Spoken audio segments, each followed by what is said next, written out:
तो दोस्तों, मैं आपका होस्ट कार्तिक स्वागत करता हूं आपका आज की कहानी में। क्या आप जानना चाहते हैं कि कैसे एक खूनी रात के श्राप से देव और साक्षी ने अपनी जान बचाई, और क्या वाकई यह श्राप अब भी जिंदा है?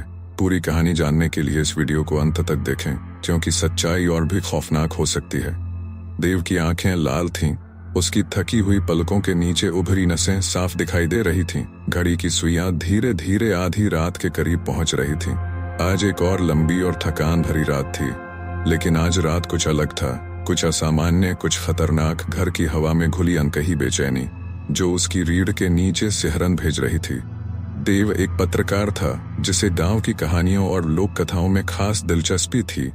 उसकी पत्नी साक्षी भी उसी की तरह कहानियों की शौकीन थी। वे दोनों नई जगहों पर जाकर लोक कथाओं के रहस्यों की तह तक पहुंचने में लगे रहते थे।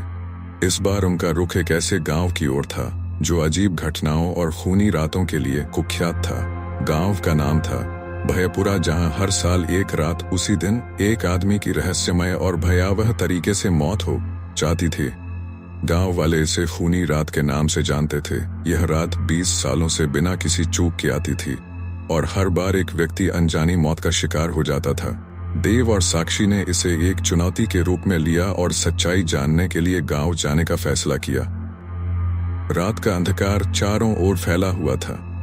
देव और साक्षी ने गांव के बीचों बीच बने एक पुराने वीरान मकान को अपना अस्थायी ठिकाना। गांव वालों ने उन्हें पहले ही चेतावनी दी थी कि इस रात बाहर न निकलें और सूरज डूबने के बाद दरवाजे बंद कर लें, लेकिन देव ने इस चेतावनी को मजाक में उड़ा दिया। वह और साक्षी कहानी की तह तक जाने के लिए बेताब थे।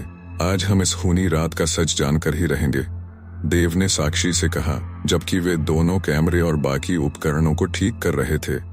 मकान के बाहर अजीब सा सन्नाटा पसरा हुआ था और दूर से कभी कभी कुत्तों के भौंकने की आवाज आ रही थी। जब रात का तीसरा पहर आया, तब अचानक तेज हवाएं चलने लगीं। देव को महसूस हुआ कि कुछ अजीब होने वाला है। साक्षी ने बाहर झांक कर देखा तो उसे दूर से एक छाया चलती हुई नजर आई। देव, देखो, कोई आदमी बाहर घूम रहा है, साक्षी ने घबराते हुए कहा। देव ने कैमरा उठाया और उस छाया का पीछा करने का फैसला किया। बिना किसी डर के वे दोनों बाहर निकल पड़े। उस आदमी की तलाश में वे दोनों धीरे धीरे उस छाया की ओर बढ़ रहे थे। मकान से थोड़ी दूर जाने पर उन्हें गांव के बाहर की ओर एक पुराना और वीरान मंदिर दिखाई दिया। मंदिर के पास पहुंचकर छाया अचानक गायब हो गई। साक्षी की सांसें तेज हो गईं, उसकी धड़कनें साफ सुनी जा सकती थीं। यहाँ कुछ ठीक नहीं है देव, हमें वापस चलना चाहिए, साक्षी ने डरी हुई आवाज में कहा। लेकिन देव ने उसकी बात को अनसुना कर दिया। उसे यकीन था कि इस मंदिर के अंदर ही खूनी रात का रहस्य छिपा था। दोनों ने मंदिर के अंदर कदम रखा। मंदिर के अंदर की हवा ठंडी और भारी थी। चारों ओर अजीब सा सन्नाटा था, मानो यहाँ सैकड़ों सालों से कोई आया न हो। तभी अचानक दरवाजे जोर से बंद हो गए। साक्षी चीख पड़ी, देव, दरवाजा बंद हो गया। देव ने दरवाजे को धक्का देकर खोलने की कोशिश की, लेकिन वह हिल भी नहीं रहा था। तभी मंदिर के अंदर की दीवारों से अजीबोगरीब सरसराहट की आवाजें आने लगीं। एक घने अंधेरे कोने से किसी के चलने की आवाज आई। वे दोनों पलटकर उस आवाज की ओर देखने लगे। उनकी आंखों के सामने एक साया धीरे धीरे उभर रहा था। एक वृद्ध आदमी जिसके हाथ में पुरानी जलती हुई लालटेन थी। वृद्ध आदमी ने धीरे से कहा, तुम्हें यहाँ नहीं आना चाहिए था। देव ने हिम्मत जुटाकर पूछा, कौन हो तुम और ये खूनी रात का सच क्या है? वृद्ध ने अपनी आंखें बंद की और ठंडी आवाज में कहा, यहाँ हर साल एक बलि दी जाती है। यह बलि उस श्राप का हिस्सा है जो सदियों पहले इस गांव पर लगा था। जब तक यह बलि पूरी होती रहेगी, गांव सुरक्षित रहेगा, लेकिन अगर किसी ने इसे रोकने की कोशिश की तो विनाश होगा। देव के कानों में वृद्ध की बातें गूंजने लगीं। क्या तुम कह रहे हो कि आज भी किसी की बलि दी जाएगी? देव ने कांपते हुए पूछा। वृद्ध ने जवाब दिया, हाँ, और आज रात वह बलि तुम हो। देव और साक्षी को समझते देर नहीं लगी कि वे दोनों इस अभिशाप की अगली शिकार बनने वाले थे। साक्षी ने देव का हाथ पकड़ा और भागने की कोशिश की, लेकिन उनके चारों ओर अचानक से जमीन से धुआं उठने लगा। मंदिर की दीवारें हिलने लगीं और चारों ओर से किसी के रोने चीखने की आवाजें आने लगीं। देव और साक्षी ने अपनी पूरी ताकत लगाकर दरवाजे को खोलने की कोशिश की, लेकिन वे फंस चुके थे। मंदिर के भीतर का माहौल अब और भी भयावह हो गया था। छत से धूल गिरने लगी थी और जमीन से निकली सर्प आकृतियां धीरे धीरे उनके करीब आ रही थीं। हम मरने वाले हैं, साक्षी ने कांपते हुए कहा।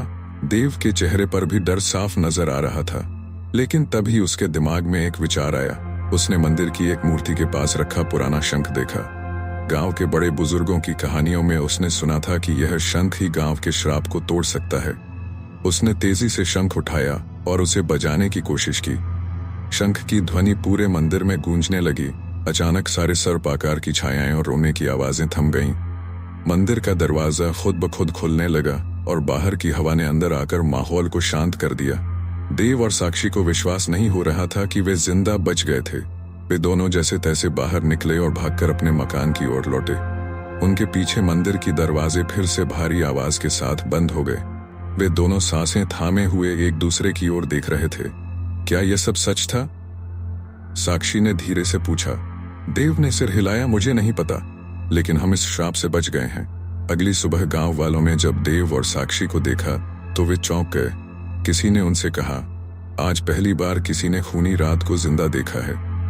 आपने कैसे किया?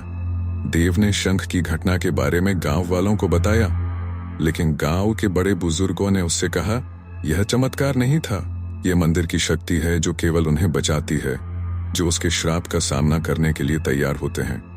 देव और साक्षी ने उस गांव से लौटकर अपनी रिपोर्ट तैयार की, लेकिन उनकी कहानी अधूरी थी, क्योंकि वह रहस्य अभी भी कायम था। खूनी रात का श्राप खत्म हुआ था या नहीं, यह कोई नहीं जानता था, लेकिन एक बात निश्चित थी, उस रात एक चमत्कार हुआ था। श्राप ने पहली बार किसी को जिंदा छोड़ा था, और यह बात देव और साक्षी के जीवन की सबसे रहस्यमयी घटना बन गई थी। तो दोस्तों, आज की कहानी में इतना ही। आपको कहानी कैसी लगी कमेंट करके जरूर बताएं और चैनल को सब्सक्राइब करें। धन्यवाद।